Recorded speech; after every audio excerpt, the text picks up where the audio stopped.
the world of horror, there are many titles that tap into various genres. Obvious ones like first-person, third-person, but also side-scrolling and even RPG makers. However, when I look back at the various titles I've encountered, I can't think of any that nailed the dungeon crawler genre. Or more specifically, the mystery dungeon crawler. I mean, I guess there's Nightmare Druaga? I remember that being spooky. Well, that changes today with House of Necrosis, a survival horror mystery dungeon crawler being brought to us by solo dev Warcus. In this title, we enter the world of survival horror in the way we all know. It's Resident Evil's plot. SWAT team, mansion, separated, monsters. There you go, you're ready now. Hey, I've seen this one. This is a classic. The gameplay is where it comes into its own. The player is dropped into a typically square room with various hallways to take that lead to more cubes. Much like that movie where there's even traps. Though sometimes they heal you. What the fuck?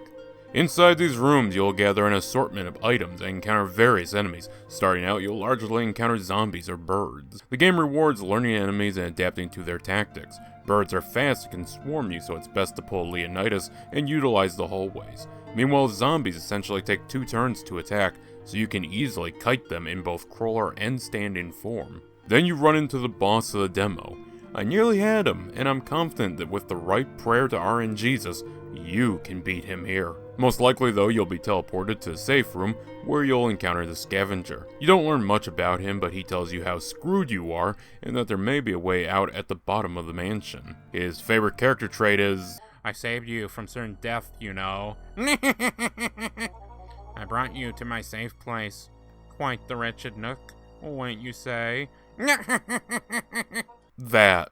So heading back out into the mansion, you'll experience a handful of floors before capping off with a repeat boss fight against the Carnifex. Aiding you along is a variety of pickups. While in this demo you won't see much of carrying over your loot, you can happen across various permanent upgrade items that persist even after death.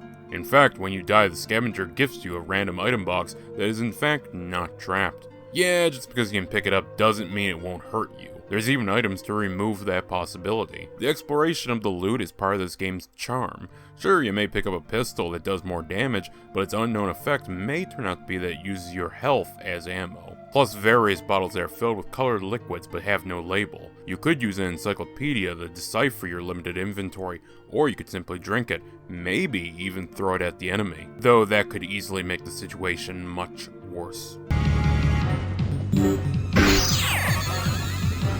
I just can't do it. I can't take this shit no more, man. Honestly, I played through the demo a few times and I'm still finding new stuff. While I can remember what a blue liquid does, I don't remember there being explosives in the game. Currently, the only combat equipment you have available is a few melee weapons and a few pistols. I can only imagine the final product will see a shotgun, maybe a grenade launcher, and most likely a rocket launcher. Though I hope they touch up the artwork, as it seems they only have a few placeholders. In addition to items, you will learn spells. However, the only 2 I saw were Cure and a teleportation spell, and they are 1 use per run until some upgrading happens. Should you die, all your equipment is lost, so any permanent upgrades to health or more spell tokens don't have much reason to take up room in your limited inventory. The enemies are a highlight. I rather enjoyed learning their patterns and adapting to them. You have beings that will boost others, while others can be tricked into killing their own. Again, not always to your benefit. In the case of this, I accidentally got a zombie into the Hound's charge attack. Zombies have a chance to become crawlers when heavily damaged, which this one did. But the Hound essentially became a poisoned variant. Going forward, I expect stuff like this to truly give the game some tactical depth. I will say that at times it seems the enemies just swarm the player from all over the map. I couldn't tell if this was a random event or something I had done. Just sometimes I would find myself holding a hallway against a near limitless horde, I guess sent by the 8-foot-tall bald...